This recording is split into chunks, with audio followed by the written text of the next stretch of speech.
கோத்திரங்களை குறித்து நாம் ஒவ்வொரு நாளும் சிந்தித்து வருகிறோம். அது நமக்கு நிறைய பாடங்களை தருகிறது. வேதாகமத்தில் அநேக பொக்கிஷங்களைப் போல இருக்கிற பகுதிகள் உண்டு. அதே போல் அதுல ஒன்றுதான் இந்த கோத்திரங்களை குறித்த பாடம். இந்த உபவாச நாட்களுக்கு நான் சிந்தித்த போது இந்த நினைவை கர்த்தர் என் உள்ளத்தில் கொடுத்தார். கோத்திரங்களை குறித்து தியானித்து அவைகளை வைத்து நம்ம குடும்பங்களுக்கு, நம்முடைய தனிப்பட்ட வாழ்க்கைக்கு, நம்முடைய சபைக்கு அந்த கோத்திரங்களின் நல்ல அனுபவங்களை வாஞ்சிக்க வேண்டும் என்கிற உணர்வை கர்த்தர் தந்தார். எனவே நாம் படித்து வருகிறோம். இதுவரை யாக்கோபின் 5 பிள்ளைகளை நாம் படித்திருக்கிறோம். இந்த நாளிலும் யாக்கோபின் 6வது ஒரு குமாரனும் அவன் நாமத்தினால் உண்டான ஒரு கோத்திரத்தையும், செபுலோன் இன்று நாம் படிக்கிற அந்த கோத்திரம், செபுலோன் என்கிற கோத்திரத்தை நாம் கற்றுக்கொள்ள போகிறோம். வேதாகமத்தில் யாக்கோபின் 12 பிள்ளைகளை கர்த்தர் 12 கோத்திரங்களாக மாற்றிவிட்டார். கோத்திரம் என்று சொன்னா ஆயிரக்கணக்கான மக்கள் உள்ளவர்கள், 20,000 பேர், 50,000 பேர் உள்ள ஒரு குடும்பம், ஒரு கோத்திரம். அது யாக்கோபின் 12 பிள்ளைகளிலிருந்து கர்த்தர் அதை உருவாக்கினார். பெரிய ஜாதியாக்குவேன் என்று சொன்னார் அல்லவா? அவ்விதமாகவே அந்த வார்த்தையின்படியே பெரிய ஜாதியாக்குவேன் என்று சொன்னபடி ஆக்குகிறார். யாருக்கெல்லாம் நோட் இருக்கோ, டைரி இருக்கோ, பேனா இருக்கோ, நான் சொல்லாமே இருக்கிறவங்க திறந்துட்டீங்க, இல்லாதவங்க என்ன செய்வீங்க? இல்லை, ஏழப்பட்ட ஜனங்கள் ஐயா, நாங்கள் ஏழப்பட்ட ஜனங்கள், டைரி கிடையாது ஐயா, பேனா கிடையாது ஐயா அப்படின்னு சொல்லிட்டு இருந்துராதுங்கம்மா. ஏதாவது 2 வார்த்தை எழுத தெரியும், நான் எழுத்து படிச்சிட்டீங்கன்னா உங்களுக்கு ஆண்டவர் 2ஆம் வகுப்பு 3ஆம் வகுப்பு படிக்கிற ஒரு வாய்ப்பாது கொடுத்திருந்தா, ஆனா அவனா எழுதி படிச்சிருப்பீங்க. அந்த படிச்சதை வச்சு கொஞ்சமாகில 2 வார்த்தை எழுதுறதுக்கு ஒரு பிரயாசப்படலாம். படிக்கும்போது அதான் படிக்கிறதுக்குரிய ஒரு காரியம். ஒரு நோட்ல, சிலர்லாம் பேப்பர்ல எழுதுவாங்க. உபவாச ஜெபம் முடிஞ்ச அப்புறம் பட்டம் விடலாம். உபவாச ஜெபம் முடிஞ்ச உடனே பட்டம் விடலாம். அதை கொண்டு பறக்குமான்னு தெரியல, கொஞ்சம் தூரம் பறக்கும். அப்போ பிரயோஜனமா சில வார்த்தைகளை எழுதி வைக்கிறது உங்களுக்கு நல்லது. முடியலைங்கிறவங்க வேண்டாம், முடியுங்கிறவங்க முயற்சி பண்ணி நல்ல ஒவ்வொரு சமயமும் நீங்க கற்றுக்கொள்ளுகிற நல்ல கிருபைய ஆண்டவர் உங்கள் ஒவ்வொருவருக்கு தருவாராக. ஆமென், அல்லேலூயா, ஸ்தோத்திரம். வரிசையில பிள்ளை அழகா பைபிள், நோட்டு, பேனா எல்லாம் திறந்து வச்சிருக்கா. சரி, நல்லது, குட். இப்படி எழுதி படிக்கிறது நல்லது. இன்னைக்கு செபுலோனை குறித்து சில காரியங்களை நாம் தியானிப்போமாக. அது ஆதியாகம புஸ்தகத்திலே 30ஆம் அதிகாரம் வசனங்கள் 19, 20 ஆகிய பகுதிகளிலே செபுலோனின் பிறப்பை குறித்து சொல்லப்பட்டிருக்கிறது. ஆதியாகமத்தின் புஸ்தகம் 30ஆம் அதிகாரம் 19, 20 ஆகிய வசனங்களில் சொல்லப்பட்டிருக்கிறது. வாசிக்கலாம். அப்புறம் லேயாள் கர்ப்பவதியாகி யாக்கோபுக்கு 6ஆம் குமாரனை பெற்றாள். அப்பொழுது லேயாள், தேவன் எனக்கு நல்ல ஈவை தந்தார், என் புருஷனுக்கு நான் 6 குமாரரை பெற்றபடியால் இப்பொழுது அவர் என்னோடே வாசம் பண்ணுவார் என்று சொல்லி அவனுக்கு செபுலோன் என்று பெயரிட்டான். செபுலோன் என்கிற பெயருக்கு அர்த்தம் குடியிருப்புன்னு அர்த்தம். செபுலோன் என்கிற பெயருக்கு குடியிருப்பு, வாழ்விடம், உறைவிடம் என்கிற தமிழ் பதங்களை சொல்லலாம். இந்த செபுலோன் என்கிற வார்த்தைக்கு அர்த்தம் குடியிருப்பு என்கிறது அர்த்தம். இந்த லேயாள் தன்னுடைய 6வது பிள்ளைன்னு சொல்றார். 6வது பிள்ளை, அவளுக்கு அது 6வது பிள்ளை. யாக்கோபுக்கு 10வது பிள்ளை. லேயாளுக்கு அது 6வது பிள்ளை. இருக்கட்டும். அது இந்த லேயாள் இந்த பெயர் வைக்க காரணம், பெயருக்கு அர்த்தம் என்று சொன்னேன், குடியிருப்பு என்கிற ஒரு அர்த்தம். அதுக்கு அவள் வைத்த காரண பெயர் 2 காரணம் சொல்றா. ஒண்ணு, தேவன் எனக்கு நல்ல ஈவை தந்தார், அதனால செபுலோன் அப்படின்னு பேர் வைக்கிறார். தேவன் எனக்கு நல்ல ஈவை தந்தார் என்று. ஈவுகளை கொடுக்கிறவர் ஆண்டவர், ஈவுகளை தருகிறவர் அவர், கிஃப்ட் கொடுக்கிறவர். God has given me a good gift. அவர் செபுலோன் என்று தன் மகனுக்கு பெயர் வைக்க காரணம் என்னவென்றால், என் கர்த்தர் எனக்கு ஒரு நல்ல பரிசை தந்திருக்கிறார் என்று சொல்லி. பிள்ளைகள் தேவன் அருளுகிற பரிசு, God's gift. Children are God's gift from God. தேவனிடத்திலிருந்து கிடைக்கக்கூடிய ஈவு, தேவனிடத்திலிருந்து கிடைக்கக்கூடிய ஈவு. அதை லேயாள் நினைத்து பார்க்கிறாள். எனக்கு கர்த்தர் ஒரு ஈவை தந்திருக்கிறார், கர்த்தர் ஒரு ஈவை தந்திருக்கிறார். இன்னொரு காரணம் அவள் அந்த பெயர் வைக்க காரணம் என்னவென்றால், என் புருஷன் என்னோட வாசம் பண்ணுவார் என்று சொல்லுகிறார். என் புருஷன் என்னோட வாசம் பண்ணுவார். ஏன்னா நான் அவருக்கு நிறைய கொடுத்திருக்கேன், அவருக்கு நிறைய கொடுத்திருக்கிறேன். அதனால அவர் என்னோட வாசம் பண்ணுவார், என்னோட வாசம் பண்ணுவார் என்கிற ஒரு வார்த்தையை ராகேல் சொல்லுகிறார். என் புருஷன் என் மேல, அவள் நினைச்சதான், இது 6வது பிள்ளை. என் புருஷன் என்னை எவ்வளவு நேசிப்பார், நான் எவ்வளவு கொடுத்திருக்கிறேன், எவ்வளவு. யாக்கோபுக்கு பெரிய சந்தோஷம், யாக்கோபுக்கு பெரிய சந்தோஷம். இவ்விதமாக அவள் அவனுக்கு உண்டான நன்மைகளுக்காக அத்தனை சந்தோஷப்படுகிறான். எனவே ராகேல் தன் மகனுக்கு பெயர் வைக்க காரணங்கள், செபுலோன் என்று பெயர் வைக்க காரணம் என்னவென்றால், என் புருஷன் என்னோடு வாசம் பண்ணுவார் என்றும், தேவன் எனக்கு நல்ல ஈவை கொடுத்தார், தந்தார் என்றும் பெயரிட்டார். இப்ப நம்முடைய வாழ்க்கையில கர்த்தர் நமக்கு தருகிற நல்ல ஈவுகளுக்காக ஸ்தோத்திரங்களை செலுத்துங்கள். நல்ல ஈவுக்காக தேவனை ஸ்தோத்திரம் பண்ணுங்கள். உங்க குடும்பத்துல புருஷன் உங்களோடு சேர்ந்து வாழ நீங்க அன்பை கொடுங்கள், தாராளமா கொடுங்கள். உங்க குடும்பத்துல நீங்க எவ்வளவு கொடுக்கிறீங்களோ அவ்வளவு தூரம் உங்கள் வீட்டின் ஐக்கியம் வளரும், பெருகும். லேயாள் சொல்றது போல, அவர் என்னோட வாசம் பண்ணுவார், அவர் என்னோட வாசம் பண்ணுவார். ஒரு சின்ன பிள்ளை சொன்ன ஒரு சத்தம் எனக்கு திரும்ப ஞாபகத்துக்கு வருது. என்ன தெரியுமா சொல்ல, யாரு அம்மா அப்பானா எப்படி இருக்கணும்னு கேட்டதுக்கு அந்த சின்ன பிள்ளை ஒரு பதில் சொல்லுது. அது சரியா தப்பாங்கிறது அப்புறம் யோசிப்போம். அது சொன்ன பதில் என்ன தெரியுமா, அப்பா வீட்டுக்கு வரும்போது அம்மா மூஞ்சிய உம்முன்னு தூக்கி வச்சுட்டு ஏன் லேட்டுன்னு கேட்க கூடாது. ஒரு சின்ன பிள்ளை இவ்வளவு மாதிரி இருக்கும். வீட்டுல என்ன பார்த்துச்சோ தெரியல, வீட்டுல என்ன பார்த்துச்சோ தெரியல. இன்னும் லேட்டா வந்தா ஏன் வந்தீங்கன்னு கேட்க மாட்டாங்களா? அது சிலர்ல வெளியே விட்டு ஜன்னல் வழியாவே கேட்கறது. பதில் வந்தா திறக்கிறேன் கதவை, வேண்டாம். அப்புறம் எப்படி அவர் வாசம் பண்ணுவார்? அம்மா வீட்டுல போய் படுத்துக்கிடுவார். அப்புறம் பக்கத்துல இருக்கும் சில நேரம், அல்லது கொஞ்சம் தள்ளி இருக்கும், பைக் எடுத்துட்டு கிளம்பிடுவார். சரி, நமக்கு இன்னைக்கு வாச்சது இவ்வளவுதான், நம்ம கிளம்புவோன்னு நினைச்சிருவார்.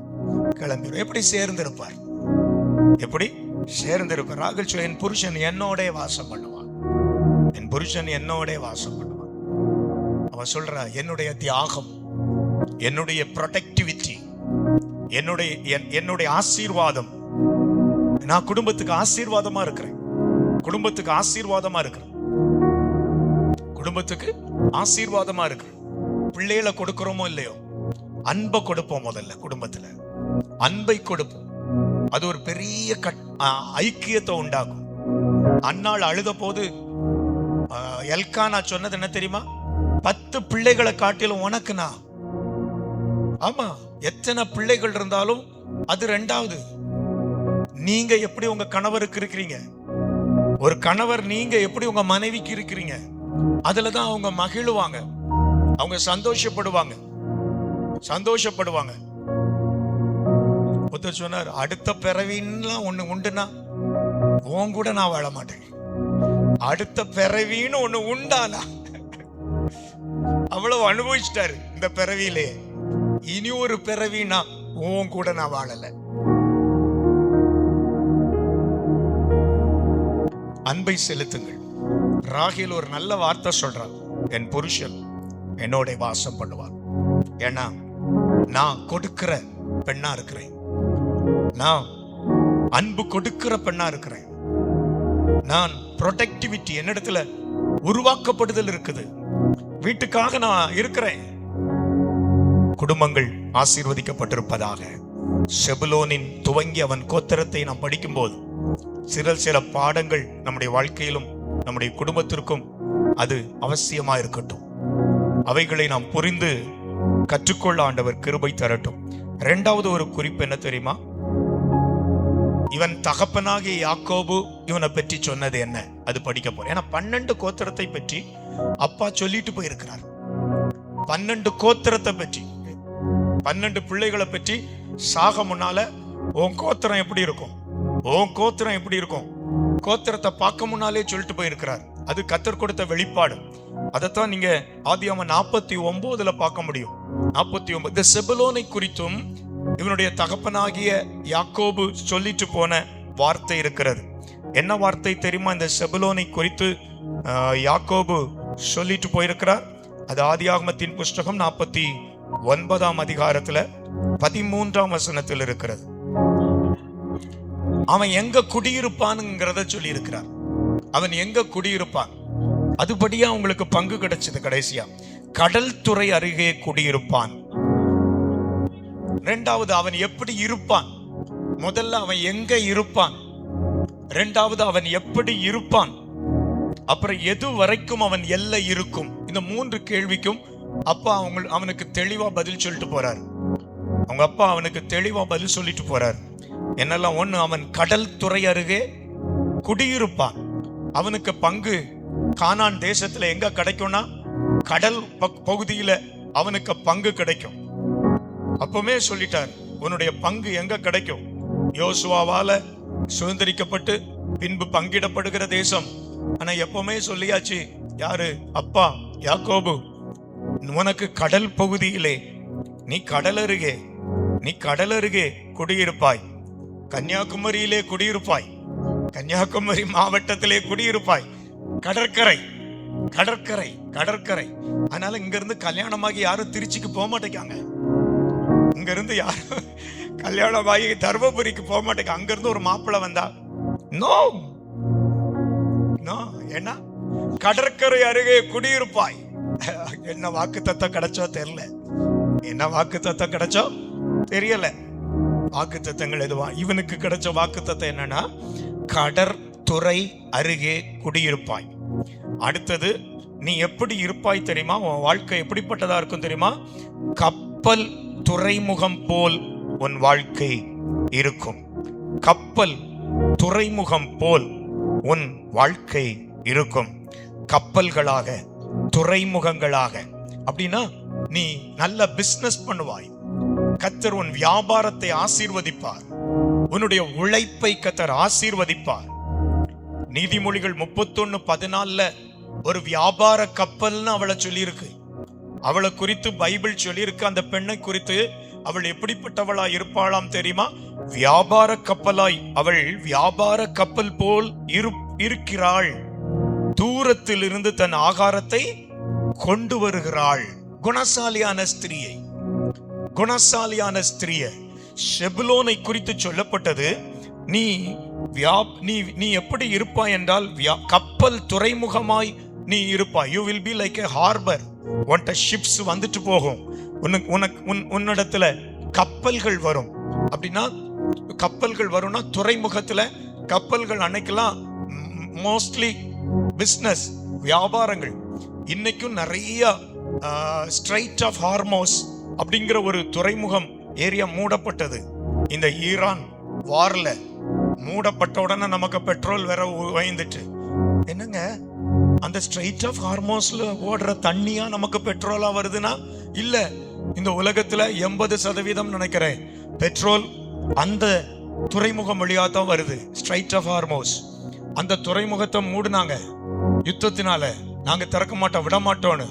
அமெரிக்க படைகள் வாபஸ் வாங்கி போனா திறக்கலான்னு எல்லா நாடுகளும் கலங்க ஆரம்பிச்சுட்டு, எல்லா நாடுகளிலும் பெட்ரோலியம் இருந்ததெல்லாம் காலியாகுது. விலை உயர ஆரம்பிச்சிச்சு. பாருங்க, ஒரு இடத்துல துறைமுகம் என்கிறது வியாபாரத்தை குறிக்கும். செபுலோனே, நீ துறைமுகமாயிருப்பாய், நீ கப்பலாயிருப்பாய். நீதிமொழிகள் 31 ஸ்திரீயானவள், குணசாலியான ஒரு பெண்மணி எப்படி இருப்பாள் என்றால், அவள் வியாபார கப்பலை போல் இருப்பாளாம். வியாபார கப்பலை போல் இருப்பாள். அவள் தூரத்தில் இருந்து அவள் ஆகாரத்தை கொண்டு வர. அவ்வளவு தூரம், அவ்வளவு தூரம். சிலர் வீட்டுல இருக்கிற கீரையை பறிச்சு கூட கூட்டு வைக்கிறது இல்ல, அது கடந்து வாடிட்டு கிடக்கும், அழிச்சிட்டு கிடக்கும். வீட்டுல கொஞ்சம் கீரை முளைச்சிருக்கும். வீட்டுல, உங்க வீட்டுல எல்லாம் சாப்பிடுற மாதிரி ஏதாவது வளர்க்குறீங்களா? நான் கோழிய கேட்கல, ஆடு மாடு சாப்பிடுற மாதிரி ஏதாவது வளர்க்கீங்கன்னா, காய்கறிகள், மிளகா, ஏதோ ஏதோ ஏதோ சாப்பிடுற மாதிரி. அழகு செடிகள் 1000 இருக்கலாம், கண்ணியோ காண்பாய், புசிக்க மாட்டாய். அது என்னத்துக்கு நமக்கு? அது நமக்கு என்னத்துக்கு? 2 கத்திரிக்காய் வந்துச்சுன்னா ஒரு நாள் அடுப்புக்கு போவோம், சமைக்கிறதுக்கு போகும், வாங்க வேண்டியது இல்லையே. ஒரு குணசாலியான ஸ்திரீ, ஒரு குணசாலியான ஸ்திரீ, அவள் செய்கிற கிரியை எப்படி இருக்குங்கிறது சொல்லியிருக்கு. சில வீட்டுல எல்லாம் மாடி தோட்டம்னு போட்டிருப்பாங்க. யாரோ ஒருத்தவங்க ஹாஸ்பிட்டல்ல வேலை பார்க்குறவங்க, நம்ம சர்ச்சில் தான் ஒருத்தவங்க வீட்டுக்கு போன போய் சொன்னாங்க, பாஸ்டர், எங்க ஹாஸ்பிட்டல்ல எத்தனையோ பிள்ளைங்க ஒர்க் பண்றாங்க, அத்தனை பேருக்கு சாப்பாடு செய்வாங்க, அது அவளும் டாக்டர் வீட்டுல மாடியில தோட்டத்தில் உள்ளது. நாகர்கோயில்ல இருக்கு அந்த ஹாஸ்பிட்டல். தன்னுடைய வீட்டுல அவர் வீட்டு தோட்டம், அவருக்கு என்ன கடையில வாங்க முடியாது, காசு வாங்கி இல்லாதவரா, மாடி தோட்டம். அப்ப குணசாலியான ஸ்திரீ அவள் எப்படிப்பட்டவள்? அவள் எப்படிப்பட்டவள்?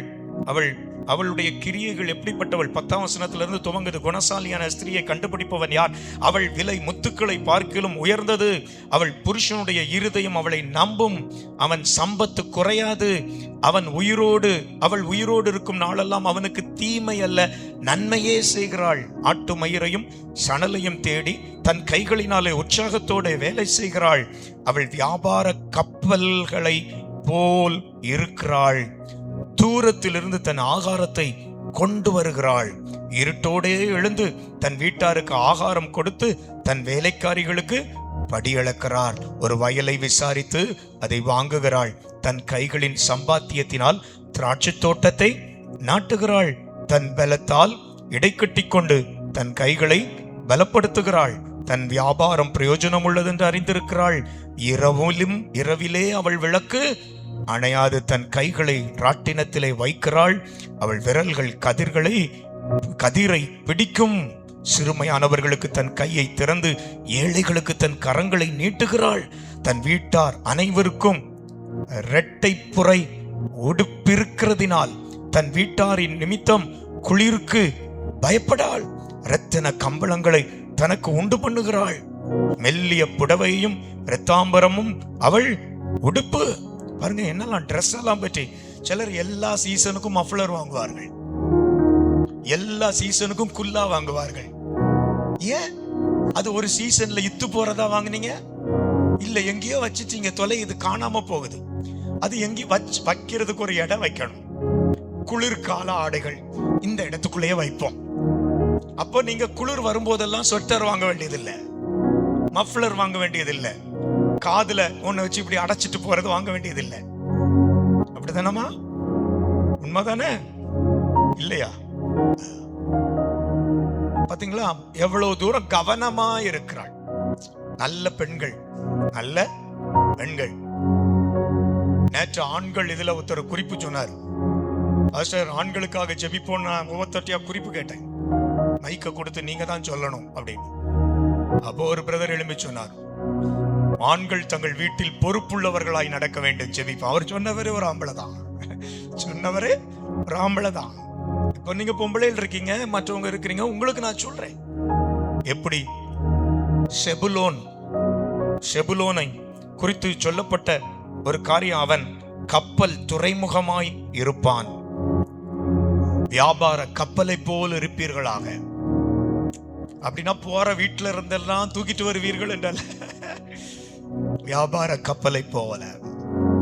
சிலர் அம்மா வீட்டுக்கு போகும்போது வெறும் பைய கொண்டு போவார்கள். அங்கிருந்து வரும்போது தேங்காய் எல்லாம் மாங்காவெல்லாம் போட்டு அள்ளி எடுத்துட்டு வருவார்கள். அன்பா கொடுத்தா கொண்டு போங்க, அன்பா கொடுத்தா கொண்டு வாங்க. அவங்கள கஷ்டப்படுத்தி நீங்க அன்பினால எதுனாலும் செய்யப்படலாம், தப்பு கிடையாது. போகும்போது காலி பையோட போகாதுங்க. இதையும் சொல்லியிருக்கேனா, உங்க நன்மையை கொண்டுட்டு போய் கொடுத்துட்டு அப்புறம் வீட்டுல சொல்லுவார் புருஷன், போகும்போது பைய எடுத்துட்டு போ அப்படின்னு, அதுல என்ன வச்சு கொண்டு போக அப்படின்னு கேட்கணும். அப்ப அவர் கொஞ்சம் யோசிப்பார், சரி இப்படி வேற கேட்டு விட்டாலே அப்படின்னு. அன்பு செலுத்துங்கள், வியாபார கப்பலை போல இருங்கள். வியாபார கப்பல் அப்படித்தான் செய்யும். அந்த நாட்டில இருந்து உள்ளதை கொண்டு வரும், போகும்போது காலியா போகாது, இந்த நாட்டில் உள்ளதை கொண்டு போகும். இப்பவும் லாரிகள் பஞ்சாப் குஜராத் அதெல்லாம் போகும் தெரியுமா? இங்க இருந்து லோடு கொண்டு போகும், அங்க போய் இறக்கிட்டு அங்க இருந்து லோடு வாங்கின அப்புறம் தான் திரும்ப கொண்டு வரும். இல்லைன்னா நஷ்டம். உங்க குடும்பம் நஷ்டப்படக்கூடாது, காலி பையே வரக்கூடாது. போகும்போதும் நிறைந்த பை, வரும்போதும் நிறைந்த பை. அதுவே உங்கள் குடும்பத்திற்கு ஆசீர்வாதம். இல்லைன்னா நஷ்டம். லாரிகளே இதை புரிஞ்சிருக்கு, லாரிகளே இதை புரிஞ்சிருக்கிறது. நம்ம குடும்பங்களே இதை புரிந்து கொள்ளுவோம். வியாபார கப்பல், வியாபார கப்பல். சரி, மூணாவது ஒரு குறிப்பு, அது மோசே இந்த செபுலோன் கோத்திரத்தை குறித்து சொன்னது. மோசேயும் உபாகமம் 33ல 12 கோத்திரங்களை குறித்தும் ஒவ்வொரு தீர்க்க தரிசன வார்த்தைகள் சொல்லியிருக்காங்க. ஏன்னா மோசேக்கு பின்னாலதான் அதெல்லாம் கோத்திரங்கள் சுதந்திரிக்கிறார்கள். மோசேயும் சொல்லியிருக்கிறார். உபாகமத்தின் புஸ்தகம் 33ஆம் அதிகாரம் அதனுடைய 18, 19 ஆகிய வசனங்களில் அவர் சொல்லுகிற காரியம், அதை ரெண்டு குறிப்பு அதுக்குள்ள சொல்றேன். ஒன்னு என்ன தெரியுமா? நீ வெளியே புறப்பட்டு போகையில் சந்தோஷமாயிருப்பாய். அந்த வசனத்துல இருக்கு 18, 19ல. இன்னொன்னு என்ன தெரியுமா? இசக்காரை போலவே, நேத்து சொன்னீங்களா இசக்காரை போலவே இவர்களும் இருப்பார்கள். எப்படி தெரியுமா? ஜனங்களை மலைக்கு கொண்டு வருவார்கள். மலைக்குனா எருசலேமிலே மலைக்கு, மலையில ஆலயம் இருக்கு. அப்போ இவர்களும் செபுலோன் கோத்திரத்தாருக்குள்ள ஒரு கிஃப்ட். என்ன கிஃப்ட் தெரியுமா? ஆத்துமாக்களை சபைக்கு கொண்டு வருதல். ஆத்துமாக்களை சபைக்கு கொண்டு வருதல். ஆத்துமாக்களை சபைக்கு கொண்டு வருதல். நம்ம அந்த வேலையை செய்யணும், நம்ம அந்த வேலையை செய்யணும். ஆத்துமாக்களை சபைக்கு கொண்டு வருகிற நல்ல பணியை நம்ம செய்ய வேண்டும். பாஸ்டர், நானும் ஆத்துமாக்களுக்காக பிரயாசப்படணும். வந்தவங்களை அடிச்சு விரட்டிட்டேன்னா கூட்டிட்டு வர்றவங்களா நினைப்பாங்க, கொண்டு வந்த யாரையும் இவர் உருப்படியா வைக்க மாட்டாரு, இவர் அவர் பாட்டுக்கு கண்டுக்கிட மாட்டேங்கிறாரு அல்லது கடிச்சு கொதறிடுறாரு, அப்புறம் அடுத்த நாள் வரமாட்டேங்கிறாங்க. அப்படி இருக்கக்கூடாது. ஆத்துமாக்களை ஆதரிக்கிற கிருபை உண்டாயிருப்பதாக. அதே போல நீதியின் பலிகளை இவர்கள் செலுத்துவார்கள். மூணாவது, இவர்கள் அனுபவிப்பார்கள். என்னவென்றால் கடலில் உள்ள சம்பூரணத்தையும் மணலில் உள்ள சம்பூரணத்தை. எப்படி அந்த இசக்காருக்கு சொல்லப்பட்டதோ அதே காரியம் இங்கேயும் சொல்லப்பட்டிருக்கிறது. இசக்காருக்கும் இதுக்கும் 2 பேருக்கும் செபுலோனுக்கு சொல்லப்பட்டிருக்கிறது, இசக்காரை போலவே. சரி, 4வது ஒரு காரியத்தை இந்த கோத்திரத்தை குறித்து சொல்றேன். இது ஒரு விசேஷமான ஒண்ணு. இந்த கோத்திரத்துல ரொம்ப ரொம்ப நல்ல கோத்திரமா இருக்குது. இந்த கோத்திரத்துல இந்த ஒரு நல்ல கிஃப்ட் உள்ள ஆட்கள், இந்த கிருபை பெற்ற ஆட்கள் யாரு தெரியுமா? நியாயாதிபதிகளின் புஸ்தகம் 5ஆம் அதிகாரம் 14ஆம் வசனத்துல, தெபோராளின் காலத்துல, பாராக் நியாயாதிபதிகளாயிருக்கும் காலத்துல இந்த செபுலோன் கோத்திரத்தாருடைய ஒரு கிஃப்டட் பீப்புள், ஒரு குடும்பத்துல இது தேவை, ஒரு சபைக்கு இது தேவை, ஒரு ஸ்தாபனத்துல இது தேவை. இப்படிப்பட்டவர்கள். வசனத்தை வாசிக்கலாம்.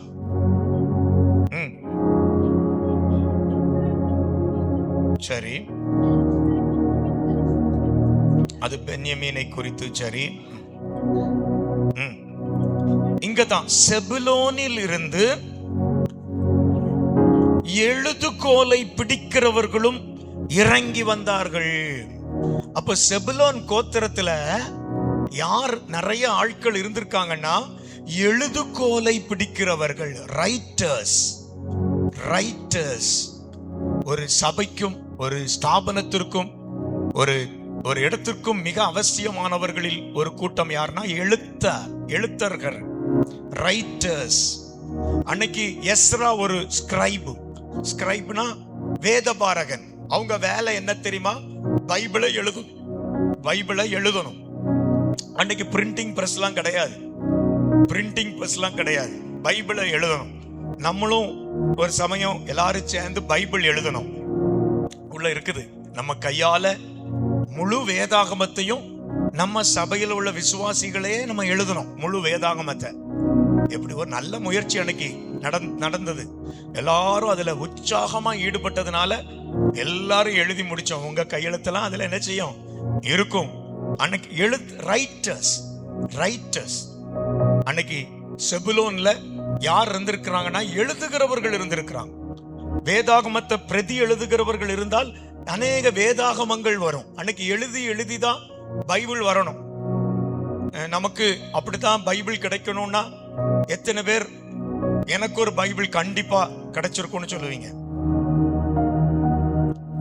யாரும் கை தூக்கலன்னு நினைக்கிறேன்.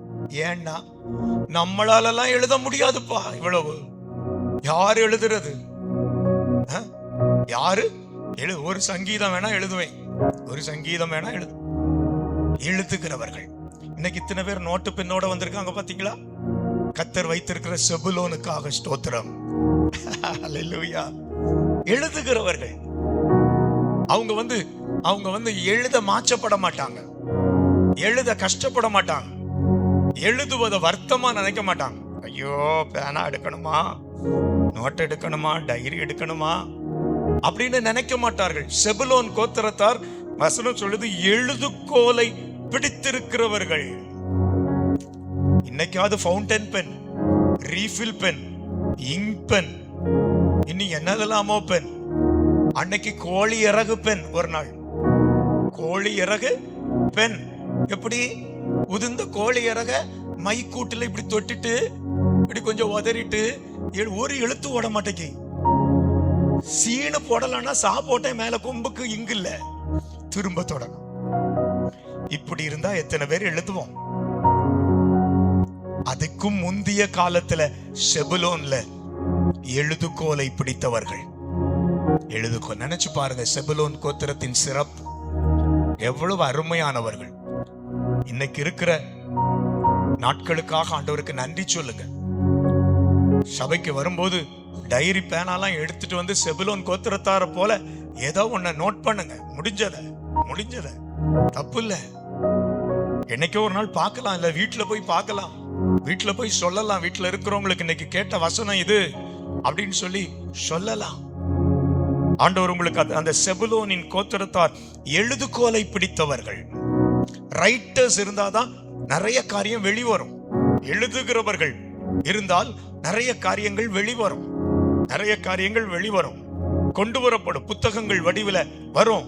இப்ப தரிசன பத்திரிகை வருதுன்னா எழுதுகிறவர்கள் இருந்தாதான் தரிசன பத்திரிகை வரும். இல்லைன்னா 2 மாசத்துக்கு ஒண்ணு, 3 மாசத்துக்கு ஒண்ணு, 4 மாசத்துக்கு ஒண்ணு, 6 மாசத்துக்கு ஒண்ணு, வருஷத்துக்கு ஒண்ணு. அது ரொம்ப மோசமா போயிடும். அப்படி அல்ல. எழுதுகிறவர்கள் தேவை. அதை அச்சடிச்சு வெளியிட பணம் தேவை. அப்புறம் போஸ்ட்ல அனுப்புனா காசு கூடன்னு சொல்லி இப்போ சர்ச்சுக்கு என்ன செய்யுது வருது அப்படின்னா சந்தாதாரர்கள் பணம் கட்ட வேண்டியது தேவை. அப்பதானே ஒழுங்கா நடத்த முடியும். இல்லைன்னா எப்படி நடத்துறது? எங்களுக்கு பத்திரிக்கையும் வரணும், வீட்டுக்கும் வரணும், டைமுக்கும் வரணும் அப்படின்னு சொன்னா செய்யப்பட வேண்டியதெல்லாம் செய்யணும். எழுதுகோலை பிடிக்கிறவர்கள் தேவை. அப்பதான் நிறைய ரைட்டிங்ஸ் வெளியே வரும். ஆண்டவர் சருக்கு அதுக்குன்னு கிஃப்ட் கொடுப்பார். புக் ரைட்டிங் அதுக்கு கர்த்தர் சிலருக்கு அந்த கிஃப்ட கொடுப்பார். சிலருக்கு கிஃப்ட் கொடுத்தாருன்னா புக்கு வராது, நம்ம தான் எழுதணும். புக்கு ஒண்ணு பொத்துன்னு விழாது, நம்ம தான் எழுதணும். சில நேரம் முதல்ல தப்பு வரும். நான்லாம் எழுதுனேன்னா நிறைய தப்பு வரும். முன்ன பிரசங்கம் பண்ணாலே ஃபர்ஸ்ட் ஆரம்பத்துலலாம் தமிழ ஒழுங்கா பேச தெரியாது. எங்க அப்பா வீட்டுல சாப்பிடும் போது சொல்லுவாங்க, உட்காந்து, டேய் என்னடா இப்படி தொடங்கினா இந்த வாக்கியத்தை இப்படி முடிச்சிய, இப்படியா முடிக்கிறது, ஒழுங்கா கிராமர்ல அப்படி பேசினா தமிழ்ல இந்த வாக்கியம் இப்படி தொடங்கி இப்படி முடியும். அதையும் கேட்டுட்டு கொஞ்சம் ஜனங்கள் ஆத்துமா காக்கப்பட்டுச்சே. எழுதுகோலை பிடிக்கிறவர்கள் செபுலோன்ல உண்டு. அவங்களுடைய ரைட்டிங்ஸ் நல்ல அருமையான ரைட்டிங்ஸ். சில எழுத்தாளர்கள், சில பத்திரிகைகள் அவங்க எழுதியிருக்கிற ரைட்டிங்ஸை நம்ம வாசித்து பார்த்தா, பவுலுடைய ரைட்டிங், அன்னைக்கு ரைட்டர்ஸ் இருந்ததுனாலதான் பைபிள் கிடைச்சு. பவுல்கிட்ட ஆண்டவர் சொல்றார், எழுதுப்பா கொரிந்தியர் நிருபம். நம்ம கர்த்தருக்கு ஸ்தோத்திரம், வாழ்க வளமுடன், நன்றி, வாழ்த்துக்கள், கர்த்தர் தாமே உங்களோடு கூட இருப்பாராக, நீங்கள் அனைவரும் ஒழுங்காக பைபிள் வார்த்தை ஜெபம் பண்ணுங்கள். இப்படிக்கு சாம்ஜி முடிஞ்சு 2 வரியில லெட்டர். அவர் 15 அதிகாரம் 16 அதிகாரம் கொள்ளத்தக்க அளவுக்கு எழுதியிருக்கிறார் பாருங்க. ஒரு லெட்டரை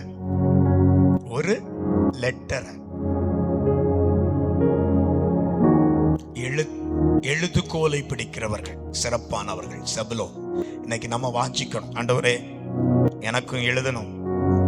நம்ம பெரிய புக்கு ஒன்றும் போடணும் வேண்டாம், வேணா போடுங்க, எனக்கு ஒன்றும் பொறாம கிடையாது. நீங்க எழுதி ப்ரூஃப் ரீடிங் வேணா கேளுங்க, முடிஞ்சா வாசிக்கிறேன், முடிஞ்சா வாசித்து ஒரு ப்ரூஃப் ரீடிங் தரலாம். புக்கு வேணாலும் உங்களுக்கு கர்த்தர் கிருபை கொடுத்தா வெளியிடுங்க, சந்தோஷம். ஆனா இந்த டாக்டரின் உபதேசம்லாம் எழுதும் போது தப்பா எழுதி மக்களுக்கு எடுத்துடக்கூடாது. நல்ல ஒழுங்கா எழுதி பாட்டு எழுத கிருபை கேளுங்க. எழுத்தாணி சிலருக்கு சாங் ரைட்டிங், பாடல் எழுதுகிற கிருபை. என்னுடைய அப்பா நிறைய பாட்டு எழுதியிருக்காங்க. இதுவரை நான் ஒரு பாட்டு சொல்லலையோ. பாட்டு எழுதி அவங்களே ராகம் அமைச்சு, எங்க அம்மா ராகம் அமைச்சிருக்கிறாங்க, பாடி இருக்கிறோம் நிறைய பாட்டு. எங்க அப்பாவுக்கு நல்ல கவிதை நடையில பாட்டு எழுதுவாங்க. அவங்க பாடல் எழுதின ஒரு பெரிய நோட் இருக்கு, எத்தனையோ பாடல். நான் எண்ணிலாம் பார்க்கல, எண்ணி பார்த்தா சொல்லலாம் என் அப்பா இத்தனை பாட்டு எழுதியிருக்கிறார். எழுத்தாணி செபுலோன்கள் இன்னைக்கு சபைக்கு தேவை. 5வது குறிப்பை சொல்லுகிறேன். அது என்னவென்றால் நியாயாதிபதிகள் 1ஆம் அதிகாரத்துல இவங்கிட்ட இது ஒரு சிறப்பு, இது ஒரு குறை. 5வது குறிப்பு ஒரு குறை. நியாயாதிபதிகள் 1ஆம் அதிகாரத்துல அதுல என்னன்னா ஒரு தப்பு பண்றாங்க. 30ஆம் வசனத்துல வாசிக்கலாம்.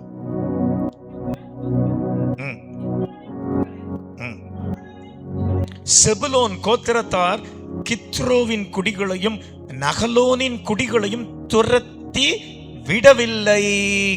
ஆகலால் கானானியர் அவர்கள் நடுவே குடியிருந்து பகுதி கட்டுகிறவர்கள் ஆனார்கள்.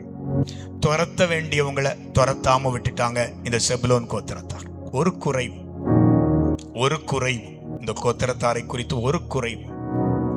துரத்த வேண்டியவர்களை துரத்தாமல் விட்டுவிட்டார். ஆண்டவர் சொன்னார், எல்லா கானானிய ஜாதிகளையும் துரத்தி விட வேண்டும். யாத்திராகமம் 23:31 பாருங்கள். 23:31 சொல்லப்பட்டிருக்கிறது, சிவந்த சமுத்திரம் தொடங்கி பெலிஸ்தியரின் சமுத்திரம் வரைக்கும், வனாந்தரம் தொடங்கி நதி வரைக்கும் உன் எல்லையாய் இருக்கும்படி செய்வேன்.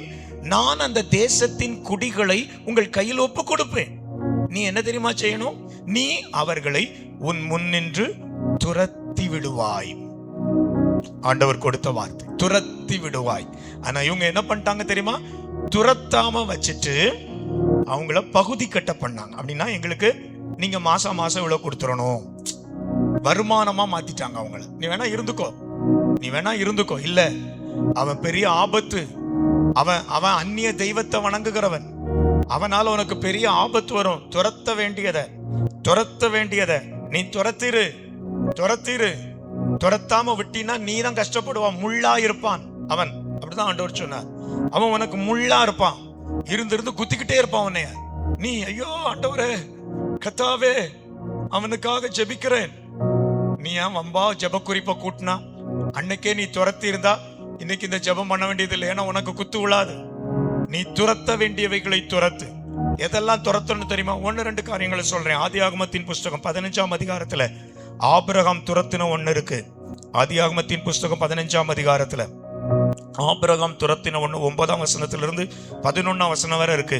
ஆண்டவர் அவன்கிட்ட ஒரு வார்த்தை சொல்றாரு, நீ எனக்கு பலி செலுத்த 3 வயது கிடாரி, 3 வயது வெள்ளாடு, 3 வயது ஆட்டுக்கிடா, ஒரு காட்டுப்புறா, ஒரு புறா குஞ்சு, இதெல்லாம் என்கிட்ட கொண்டு வா, பலி செலுத்துன்னு சொல்றாரு. இவன் பலிபீடத்துல கொண்டு வந்து எல்லாத்தையும் வெட்டி வைக்கிறான். இப்ப பலி செலுத்துற நேரத்துல அங்க பறவைகள் அந்த உடலின் மேல் இறங்கினது. இறங்க வேண்டியது தேவனுடைய அக்கினி, இறங்க வேண்டியது தேவனுடைய வல்லமை, இறங்க வேண்டியது தேவனுடைய அங்கீகரிப்பு. அதுக்காகத்தான் பலி, அதுக்காகத்தான் ஜெபம், அதுக்காகத்தான் உபவாசம். ஆனா என்ன வருது தெரியுமா? பறவை வருது, பறவை வருது. பறவைய நான் பொல்லாங்கனுக்கு ஒப்பிட்டு சொல்றேன், சாத்தானுக்கு ஒப்பிட்டு சொல்றேன், சில அசுத்த நினைவுகளுக்கு ஒப்பிட்டு சொல்றேன். பலி செலுத்துறோம், ஜெபிக்கணும்னு உட்கார்றோம், வேத வாசிக்கணும்னு உட்கார்றோம், ஆண்டவருடைய சமூகத்துல உபவாசிக்கணும்னு உட்கார்றோம். எல்லாம் கத்தருக்குன்னு ஆயத்தப்படுத்திட்டு வச்சிருக்க நேரத்துல அவருடைய சமூகம் வர வேண்டியதற்கு பதிலா பறவைகள் வந்து கெடுக்க நினைக்குது நம்ம ஜெபத்தை. பறவைகள் வந்து நம்முடைய உபவாசத்தை கொல்ல நினைக்குது. ஆபிரகாமின் பலிகளை வந்து பட்சித்துட்டு போறதுக்கு அது நினைக்குது. உனக்காக நான் வைக்கல பறவை, உனக்காக வைக்கல பறவை. அது எந்த பறவையோ தெரியாது. எந்த பறவை வந்தாலும் அந்த பறவையை துரத்து, அந்த பறவையை துரத்து. ஜெபத்தை கெடுக்கிற போனை பக்கத்துல வச்சுட்டு ஜோமனாத, கிணிங்க அவனே கூப்பிட்டு இருப்பா சில நேரம்.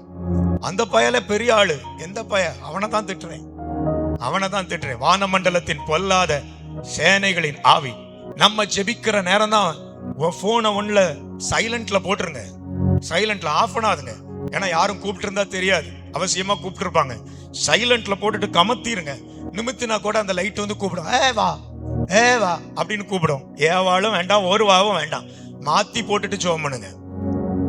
பறவை, பொல்லாத பறவை, ஆபிரகாமின் பலிகளை பட்சிக்கிற பறவை. இன்னைக்கு துரத்த வேண்டியதை துரத்துல. செபுலோனின் குறைய சொல்லும் போது நம்ம குறைவும் அங்க தெரியுது, நம்ம குறைவை நம்ம அங்க பார்க்க முடியுது. வாய் பார்த்துட்டே ஜெபிக்க கூடாது.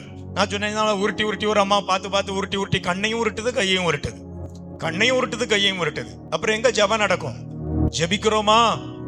பறவைகள் வர இடம் கொடுக்க கூடாது. பட்சிக்க வரும். நம்ம வேதத்தை வாசிக்கும் போது டிஸ்டர்பன்ஸ் வரும். நான் என் வீட்டுல சில நேரம் மனைவிய சத்தம் போட்டிருக்கேன். நான் பைபிள் தியானிச்சிட்டு இருக்கும் போதுதான் அவ கவனிச்சிருக்க மாட்டான். டக்குன்னு வந்து என்னமா அது சொன்னோன்னா என் தியானம் கலையும். நான் அதை ரொம்ப அனுபவிச்சிருக்கிறேன். அதுக்கப்புறம் அந்த தாட் ஆண்டவர் தரல. அந்த சிந்தை, நான் சில சிந்தைகளை தர நான் எழுதுவேன் ஆண்டவர் தர்ற சில காரியத்தை. அப்போ டிஸ்டர்பன்ஸ் ஆயிட்டுனா எனக்கு ரொம்ப கஷ்டமா இருக்கும், ரொம்ப கஷ்டமா இருக்கும். என் பிள்ளைகளும் கூட சில நேரம் திட்டு வாங்கி இருக்கிறாங்க. இப்போ பிள்ளைகள் இல்லை, தொந்தரவே இல்லை. ஆனா இருந்த காலங்கள்ல நான் சொல்லுவேன், நான் பைபிள் வாசிச்சுட்டு இருக்கேன்ப்பா, பைபிள் தியானிச்சிட்டு இருக்கேன் அப்படின்னு. அவன் நினைச்சிருப்பான், இந்த ஆளை எப்ப சந்திக்கலாம், எப்ப பைபிள் இல்லாம இருக்காரோ அப்ப சந்திக்கலாம், எப்ப பைபிள் இல்லாம இருக்கீங்களா சந்திக்கலாம். சிலர் இப்பவுமே என் சின்ன பையன் போன் பண்ணிட்டு கேப்பா, அப்பா ஃப்ரீயா இருக்கீங்களா? நான் நினைப்பேன், பிள்ளைகள் நம்மகிட்ட இப்படி கேட்கக்கூடிய அளவுல நம்ம நடக்க கூடாது. ஃப்ரீயா இருக்கீங்களா அப்படின்னு. பறவைகள் பட்சிக்க அனுமதி கொடுக்க கூடாது. ஆபிரகாம் என்ன செஞ்சானா தெரியுமா? அவைகளை ஆபிரகாம் துரத்தினான். அது எந்த கான்டெக்ஸ்ட்ல இருக்குதோ நான் உங்களுக்கு ஆவிக்குரிய பிரகாரமாய் அதை ஒன்றுக்கு ஒப்பிட்டு சொல்றேன். நம்ம செலுத்துகிற ஜபங்கள் நேரத்துல ஒரு பறவை வந்து அதை சேதப்படுத்த விடக்கூடாது, முடியாது, விடக்கூடாது. இது கர்த்தருக்குரிய நேரம், இது ஆண்டவருக்குரிய நேரம், இது நான் தேவனுக்கு செலுத்த வேண்டிய காரியம். இந்த பலிகளை நான் இவ்வளவு பிரயாசப்பட்டு கொண்டு வந்தது கர்த்தருக்கு. பறவை உனக்கா நான் கொண்டு வந்தேன், உனக்கா நான் கொண்டு வந்தேன், கொடுக்க முடியாது. தூரப்போ, நீ இயேசுவின் நாமத்தினால தூரப்போ. லேவியராகமம் 26ஆம் அதிகாரம் 7-8 வசனங்களில் உங்கள் சத்துருக்களை துரத்துங்கள்னு சொல்லப்பட்டிருக்கு. சத்துருக்களை துரத்துங்கள்னு சொல்லப்பட்டிருக்கு. மத்தேயு சுவிசேஷம் 10ஆம் அதிகாரத்துல 1ஆம் வசனம் 8ஆம் வசனத்துல பிசாசுகளை துரத்துங்கள்னு சொல்லப்பட்டிருக்கு. மத்தேயு சுவிசேஷம் 10ஆம் அதிகாரம் 1ஆம் வசனம் 8ஆம் வசனம் வாசிக்க வேண்டாம். பிசாசுகளை துரத்துங்கள்னு சொல்லப்பட்டிருக்கு. அப்ப துரத்த வேண்டியதை துரத்தாமல் விட்ட ஒரு குறைவு செபுலோன் இடத்துல இருந்தது. செபுலோன் இடத்துல நம்ம பைபிள் படிச்சுட்டு இருக்கும் போது மனைவி வந்தா அல்லது பிள்ளைகள் வந்தா, பேர பிள்ளைகள் வந்தா, அப்பாலே போ சாத்தானே சொல்லிவிடாதுங்க.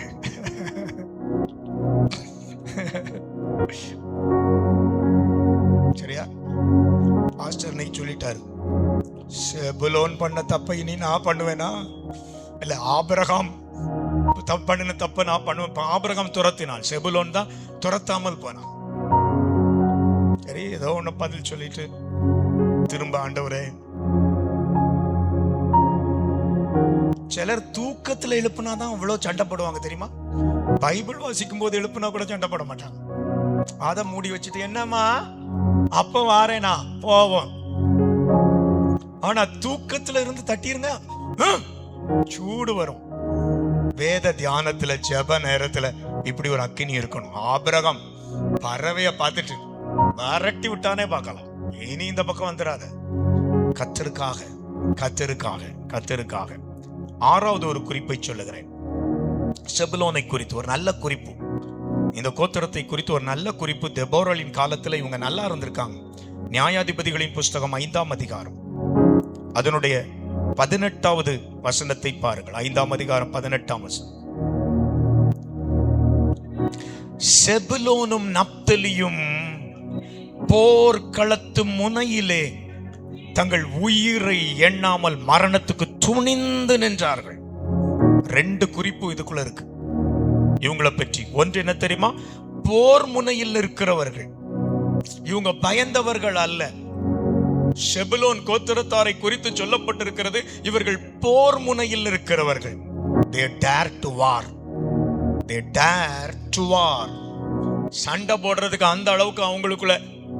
இன்னைக்கு ஆவிக்குரிய யுத்தம் பண்ண தேவனுடைய பிள்ளைகள் பயந்து நிற்க கூடாது. ஆவிக்குரிய யுத்தம் பண்றதுக்கு பயந்து நிற்க கூடாது. போர் முனையில், போரில் முனையில் இருக்கிறவர்கள். இந்த ஃப்ரண்ட் அப்படின்னா முன் வரிசையில் இருக்கிறவர்கள், யுத்தம் பண்ண முன்னால வருகிறவர்கள். ஒரு காரியத்துக்காக தேசத்துல நம்ம நடக்கிற இந்த காரியத்துக்காக நம்ம ஜெபிக்க போறோம். விசேஷித்த ஜெபம். வாங்க, மொத ஆளா ஓடி போனோம். நம்ம சபையில மொத ஆளா போனோம். செபுலோனின் தன்மை என்ன தெரியுமா? போர் முனையில், போர்க்களத்து முனையில் நிற்கிறவர்கள். 2வது ஒரு குறிப்பு என்ன தெரியுமா? உயிரையும் கூட அவங்க பெருசா நினைக்காம மரணத்துக்கு துணிந்தவர்கள். செபுலோன் கோத்திரம். கர்த்தர் எழுப்பின 12 கோத்திரத்துக்கும் விசேஷங்கள் உண்டு. 12 கோத்திரத்துக்கு விசேஷங்கள் உண்டு. அதுல இந்த கோத்திரத்தின் விசேஷம் என்ன தெரியுமா? உயிரை எண்ணாமல் மரணத்துக்கு துணிந்தவர்கள். பவுல் ஒரு இடத்துல செபுலோன் கோத்திரம் மாதிரி நிற்கிறத பார்க்க முடியுது. அது அப்போஸ்தலர் நடவடிக்கைகளின் புஸ்தகத்துல 20ஆம் அதிகாரத்துல, அப்போஸ்தலர் நடவடிக்கைகளின் புஸ்தகம் 20ஆம் அதிகாரம் 22 24 வரை உள்ள வசனங்கள்ல இருக்கிறது. இப்பொழுது நான் ஆவியில் கட்டுண்டவனாய் எருசலேமுக்கு போகிறேன். அங்கே எனக்கு நேரிடும் காரியங்களை நான் அறியேன். கட்டுகளும் உபத்திரவங்களும் எனக்கு வைக்கப்பட்டிருக்கிறது என்று பரிசுத்த ஆவியானவர் பட்டணங்கள் தோறும் தெரிவிக்கிறதை மாத்திரம் அறிந்திருக்கிறேன். ஆகிலும் அவைகளில் ஒன்றை குறித்தும் கவலைப்படேன். அடுத்த வார்த்தையை கவனிங்க. என் பிராணனையும் நான் அருமையாய் எண்ணேன். சாவை பற்றி எனக்கு பயம் இல்லை. போற இடத்துல கட்டுகள் உண்டு, பாடுகள் உண்டு, உபத்திரவம் உண்டு. டிராக்ட் கொடுத்தா அடிப்பான், சுவிசேஷ சொன்னா அடிப்பான். கட்டுகளும் காவலும் எனக்கு உண்டு என்பதை நான் அறிந்திருக்கிறேன். ஒன்றுக்கும் கவலைப்படேன். என் பிராணனையும் நான் அருமையாய் எண்ணேன். கர்த்தருக்காக வைராக்கியம். ரொம்ப கஷ்டம் துணிஞ்சு நிற்கிறது. உயிருக்கு பயந்தவர்கள் எல்லாம் கிதியோனின் சேனையில ஒவ்வொன்னா குறைக்கிறான். 300 பேர் தான் மிஞ்சினார்கள். 300 பேர் தான். 32,000 நம்ம உண்டு. 300 பேர் மிஞ்சினார்கள். தைரியம் உள்ளவர்களா, மரணத்திற்கும் அஞ்சாதவர்களா, கிறிஸ்துவுக்காக வாழும்போது நமக்குள்ள ஒரு நல்ல வைராக்கியம் இருக்கட்டும், நல்ல ஒரு விசுவாசம் இருக்கட்டும், தைரியம் இருக்கட்டும். என்ன வந்தாலும் ஆண்டவருக்காக நான் வாழுவேன். ஹல்லேலூயா. என்ன வந்தாலும் ஆண்டவருக்காக வாழுவேன். துணிந்தவர்கள். மரணமானால் என்னைய வீட்டுல 5 வயசுல அப்படிதான் படுக்கையில போட்டிருந்தாங்க. இவன் செத்து போனாலும் போட்டு, உயிரோடு இருந்தாலும் இருக்கட்டு, வேண்டாங்கிறதுனால போடல, ஆண்டவர் மேல் உள்ள விசுவாசத்தினால படுக்கையில போட்டிருந்தாங்க. இவனுக்கு ஆண்டவர் ஜீவன் தந்தா தரட்டு, தரலன்னா எடுத்துருட்டுன்னே சொல்லல. எங்க அம்மா எப்படியாவது தாரும் ஆண்டவரே, உம்முடைய ஊழியத்துக்கு ஒப்பு கொடுக்கிறேன்னு சொல்லி வாங்கிட்டாங்க. மரணத்தை அவர்கள் கண்டு பயப்படல. மரணத்தை கண்டு அவர்கள் பயப்படல, துணிந்து நின்றார்கள். ரோமர்கள் நிருபத்துல 16ஆம் அதிகாரத்துல அன்னைக்கு இருந்த ஒரு குடும்பம், சபையில நல்ல ஒரு குடும்பம். ரோமர்கள் நிருபம் 16ஆம் அதிகாரம் அதனுடைய வசனங்கள் 16ஆம் அதிகாரத்துல 3-4 பவுல் எழுதுகிறார், கிறிஸ்து இயேசுவுக்குள் என் உடன் வேலைக்காரராகிய பிரிஸ்கில்லாவையும் ஆர்கிலாவையும் வாழ்த்துங்கள். ஏன் தெரியுமா? அவர்கள் என் பிராணனுக்காக தங்கள் கழுத்தை கொடுத்தார்கள். என் பிராணனுக்காக தங்கள் கழுத்தை கொடுத்தார்கள். அப்படிப்பட்டவர்கள். அவ்வளவு தூரம் மரணத்தையும் துச்சமாய் எண்ணுகிற ஒரு நல்ல அனுபவம் இருந்தது. கடைசியா ஒரு குறிப்பை இந்த செபுலோனை குறித்து நான் உங்களுக்கு சொல்லுகிறேன். செபுலோனை குறித்து அது ஒரு விசேஷமான ஒண்ணு. எனக்கு ரொம்ப சந்தோஷமா இருந்தது செபுலோனை குறித்து தியானிக்க படிக்க நான் மகிழ்ந்தேன். அப்பா, கோத்திரங்கள் எல்லாம் இப்படி இருக்கு, எங்க குடும்பங்கள், எங்கள் சபைகள் இப்படி இருக்கட்டும்ங்கிற ஜெபத்தோடு. அது என்ன தெரியுமா? செபுலோனை குறித்து சொல்லப்பட்டிருக்கிற ஒரு தீர்க்க தரிசனமே இருக்குது. ஏசாயா தீர்க்க தரிசன புத்தகம் 9ஆம் அதிகாரம். ஏசாயா தீர்க்க தரிசன புத்தகம் 9ஆம் அதிகாரம் வசனங்கள் 1 முதல் 3 வரை உள்ள வசனங்களில, ஆகிலும் அவர் செபுலோன் நாட்டை, பாத்தீங்களா, செபுலோன் நாட்டை குறித்து சொல்லப்படுற ஒரு தீர்க்க தரிசனம் ரொம்ப அருமையா இருக்கு. நப்தலி நாட்டையும் இடுக்கமாய் ஈனப்படுத்தின முந்தின காலத்தில் இருந்தது போல அது இருண்டு இருப்பது இல்லை. செபுலோனுக்கு வரப்போற வாழ்வை குறித்து ஆண்டவர் சொல்றார். செபுலோன் இப்ப இருண்டு கிடக்குது, அது ஈனப்படுத்தப்பட்ட இடமா இருக்குது. ஆனா ஆண்டவர் சொல்றார், செபுலோன் நாட்டை அப்படி இனி இருப்பதில்லை. ஏன் தெரியுமா? அவர் யாரோ ஒருத்தரை குறித்து சொல்லுகிறது அந்த வசனம். அவர் கடற்கரை அருகிலும் யோர்தான் நதியோரத்திலும் உள்ள புறஜாதிகளுடைய கலிலேயவாகிய அந்த தேசத்தை பிற்காலத்திலே மகிமைப்படுத்துவார். யாரோ அவர் ஒரு அவர் செபுலோனை சந்திக்க போகிறார். ஒரு அவர் செபுலோனுக்கு வரப்போகிறார். ஈனப்படுத்தின செபுலோனுக்கு வாழ்வு கொடுக்க போகிறார். ஓ, இருளை கண்ட செபுலோனுக்கு வெளிச்சத்தை கொடுக்க போகிறார். 2ஆம் வசனத்தில் இருக்கு, இருளில் நடக்கிற ஜனங்கள் பெரிய வெளிச்சத்தை கண்டார்கள். மரண இருளின் தேசத்தில் குடியிருக்கிறவர்கள் மேல் வெளிச்சம் பிரகாசித்தது. அந்த ஜாதியை திரளாக்கி அதற்கு மகிழ்ச்சியை பெருக பண்ணினே. அரிப்பின் மகிழ்கிறது போல, கொள்ளையை பங்கிட்டு கொள்ளையில் களி கூறுகிறது போலவும் உமக்கு முன்பாக மகிழ்கிறார்கள் என்று சொல்லி செபுலோனை குறித்து சொல்லப்பட்டிருக்கு. செபுலோனுக்கு வரப்போற ஒரு நல்ல வாழ்வு, செபுலோனுக்கு வரப்போற ஒரு உயர்வு, அவர் அந்த ஒரு அவர் செபுலோன்ல இறங்கிட்டார்னா, அந்த ஒரு அவர் எப்ப செபுலோனுக்கு வாராரோ அப்பொழுது செபுலோனின் ஈனப்படுத்தப்பட்ட தன்மையை கர்த்தர் மாற்ற போறாராம். அந்த செபுலோனின் உள்ள இருளை கர்த்தர் மாற்ற போறாராம். இந்த ஜெபத்துல வந்திருக்கிற உங்கள் வாழ்க்கை சில நேரங்களிலே ஈனப்படுத்தப்பட்ட நிலைமைகள், இருள்படுத்தப்பட்ட நிலைமைகள், துன்பங்களுக்குள் இருக்கிற நிலைமைகள், இப்படிப்பட்ட பாதையின் வழியாய் கடந்து போகிற உங்கள் வாழ்க்கையிலே இந்த செபுலோனை குறித்து படிக்கும் போது, ஆண்டவரே, செபுலோனில் இறங்கின அந்த அவர் யாரையா? செபுலோனுக்கு போன அவர் யாரையா? நீங்கள் மத்தேயு சுவிசேஷம் 4ஆம் அதிகாரத்துல அந்த அவரை பார்க்க முடியும். அந்த அவரை காட்டி நான் ஜெபிக்க போகிறேன்.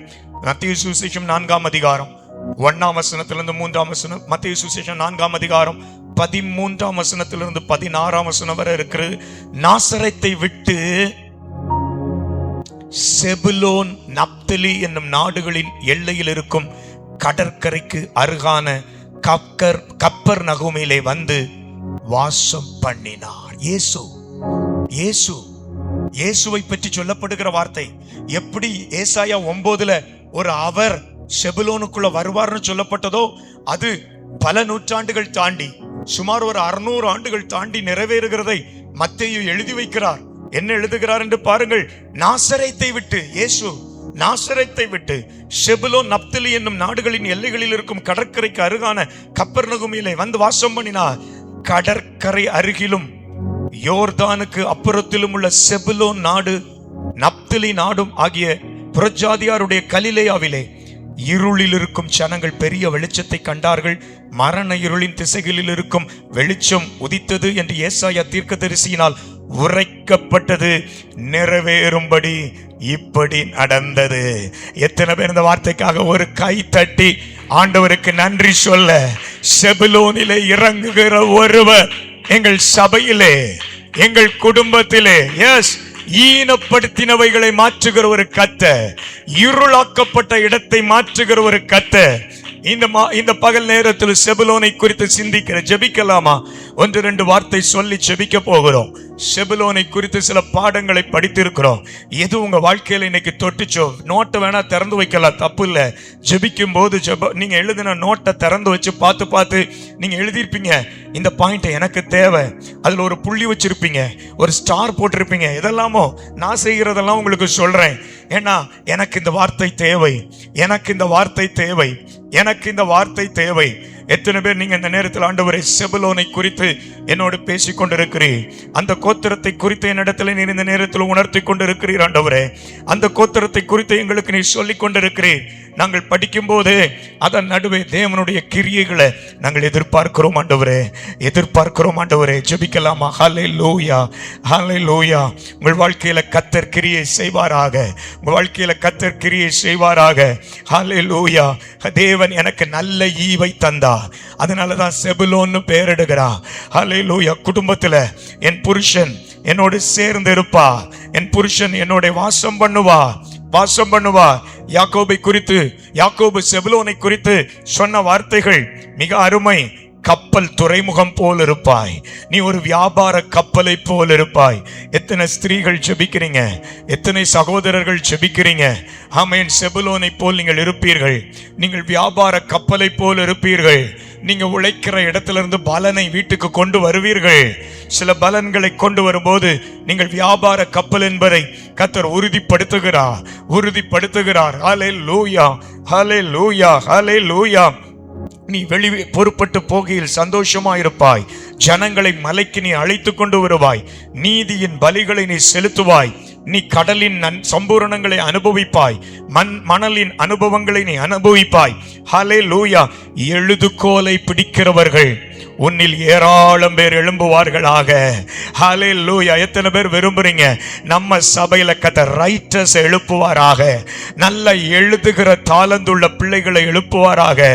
கர்த்தர் அப்படிப்பட்ட கிருபையை கர்த்தர் கொடுப்பாராக. ஹல்லேலூயா, ஹல்லேலூயா. செபுலோன் கோத்திரம் இந்த சபையில இருக்க வேண்டும் ஆண்டவரே, இருக்க வேண்டும் ஆண்டவரே. ஹல்லேலூயா, ஹல்லேலூயா.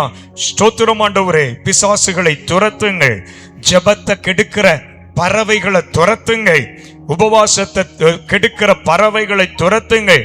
நீங்க பைபிள் படிச்சிட்டு இருக்கும் போது வர்ற பறவைகளை துரத்துங்கள். ஹல்லேலூயா, ஹல்லேலூயா. ஸ்தோத்திரம் ஆண்டவரே, ஸ்தோத்திரம் ஆண்டவரே. ஹல்லேலூயா, ஹல்லேலூயா. இந்த கோத்திரத்தை ஆசீர்வதிக்கிற ஒரு இயேசு, இந்த கோத்திரத்தை ஆசீர்வதிக்கிற ஒரு இயேசு உங்க குடும்பத்துக்குள்ள வருவாராக, உங்க குடும்பத்துக்குள்ள வருவாராக.